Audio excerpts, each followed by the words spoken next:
Nikilipoti kutoka Uhuru Marathon. Mimi ni Edgar Masinga kutoka Mwamposa Sport TV. So kama unavyoona watu wana furaha, watu wana enjoy, people are happy. So let us see kwa one of our friends here anasemaje, anajisikiaje, tupate maoni ya watu wachache wachache. Brother, habari yako? Salama salama. Unaitwa nani ndugu? Mike. Okay Mike. So unaonaje hii marathon toka inaanza mpaka sasa hivi tunaendelea nayo? Naona unyama tu, kila mtu kaja kivyake hapa. Nafanya mazoezi, tunapiga tizi, unajua maisha ya kawaida ndo haya. Yeah. Okay. So wewe binafsi ulikuwa unaiona the objective of this marathon nini?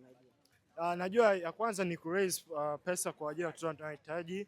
Alafu nyingine yani kuleta community pamoja kama community nzima hii kuchangisha kuna like usalama wa binadamu. Okay. Are you sure utamaliza hizi mbio?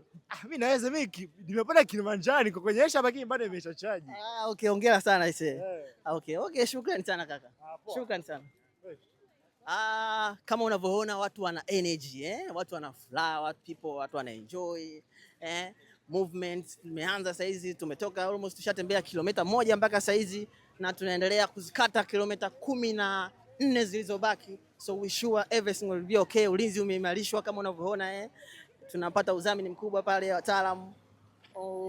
Kwa hiyo kila kitu kipo sawa kabisa, tunazidi kufurahia Uhuru Marathon. Kama unavyojua the aim ya hizi mbio ni kuchangia